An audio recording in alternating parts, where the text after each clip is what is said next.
From17 once again, introducing you to my Darksiders 2 Apocalyptic difficulty video walkthrough. We're now finding the Tears of the Mountain, so we can do the next dungeon, but before we can do that, we have to talk to the giant redhead over here. And she's going to give us Strife's gun. Which I can't remember the name of, but it's going to tell us shortly. Redemption. There we go. And they changed how the gun works in this game, if you're familiar with Darksiders. They gave it an ammo count this time. I believe before it just fired indefinitely. But on this it is unlimited, you just have to wait for it to reload. Which, there's obviously a balance reason for that, but sometimes it can be annoying when you hear it click. There's a quick crossfade there, guys, because I stopped playing, and when I reloaded the game the next day, it put me in the middle of Tristone. But I could fast travel right now, but instead I'm in a traversal mood, so I'm running. So if you want to save time, fast travel. If you don't, you can do what you want. In the water to my left here, there is, I think, a Vulgrim token and some other things, but like I've mentioned in previous videos, I'm not going to be grabbing everything, guys. I'm just going to be trying to get through the game. Because there's not much in this video, I'm going to talk about something I was just doing. I just watched a video, I just liked it on YouTube. So if you're interested in seeing it, just look through my history and you should be able to find it. It's a video put up by Peverson, who, if you don't know, he's a pretty damn good PvPer, player of Dark Souls. He's quite famous in the stream, in, you know, Twitch TV type language.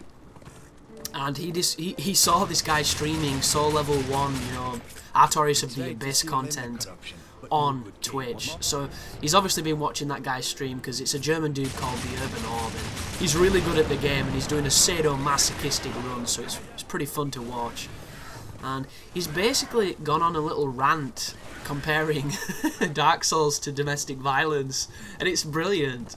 And his deadpan delivery is so good, it just makes the video what it is. And I would guarantee anybody to check it out if you want a quick laugh, because it really made me chuckle.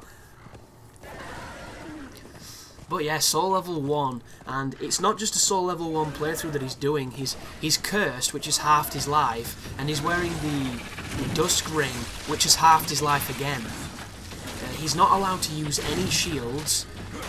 I don't think he can use any pyromancies, and yeah, it's about as hard as it gets, pretty much. The only other restriction would be like no upgrades, because like it's a really tough playthrough that he's doing, but that's you know, that's what he enjoys, so good on him. There are people like that out there, and this is Darksiders 2, so I should probably talk about this. We're now moving towards the Drench Fort, which is the second dungeon. There's going to be some light puzzling along the way with bomb flowers and things like that. A lot of the puzzles in the next one are going to be orientated around those bombs, and this is an interesting little room. So these flies, you can lock onto them and shoot them, and it's the best way to kill them. You can press B to do an execute move, but the detection on the executions is so broken on this game. It's almost as bad as the melee in Mindjack. And anybody who didn't watch my balls deep of Mindjack doesn't know that the melee in that game is atrocious. It really is. That game itself, man, is really bad. And this fight here can get a little bit out of hand if you're a low level, because these enemies are quite tough. And I'm using this axe to kind of stun them, but they're still getting hits on me.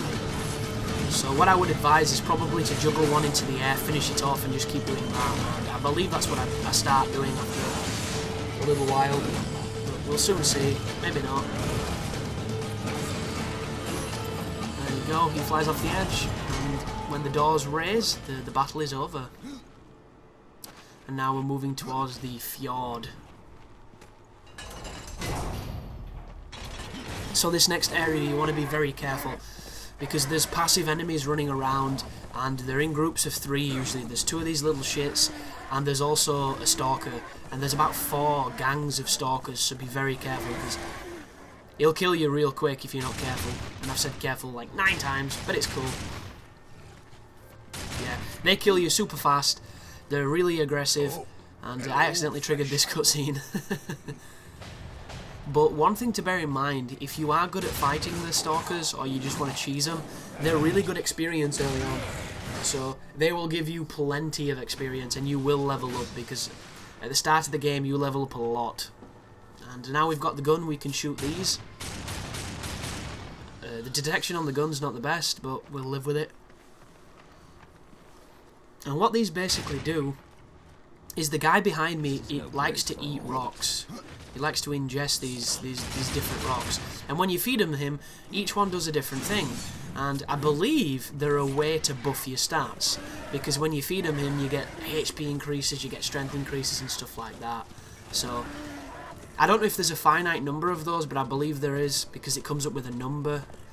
But, like, Red Faction Armageddon came up with a number, and there was more in the world than the number it presented, so I don't know how they handle it.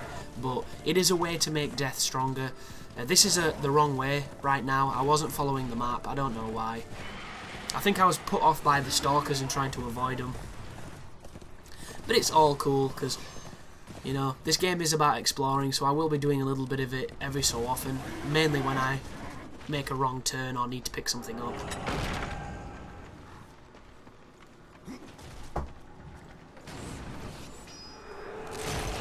But I don't know how long I'm going to be able to do these commentaries for, because we're about to have some building work done in the house, and you're going to hear people with hammers and banging, and this mic picks up everything. Every time I move in this chair, every time I touch my leg, it picks it up. It's really good for that, but it's also going to pick up the dog barking, it's also going to pick up the builders banging shit. Yeah, I might have to be on a hiatus from some commentaries while they're here. But they shouldn't be in for too long, so we should be good. As I pick up a Vulgrim token, and I realise probably shouldn't be in this area, because I don't have the ability to open it just yet.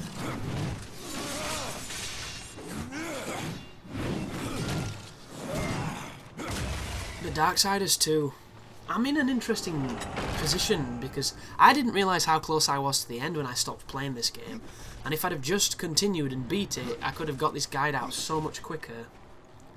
Because now I look back, this game is not that long.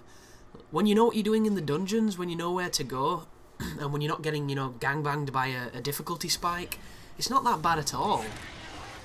The 20 hours was literally me really taking my time because I wanted to enjoy the game. But if you go up this little avenue, this is the one that's going to lead up to the Drench Fort. I don't know what I was doing here, I was just kind of looking to see if there was anything behind him.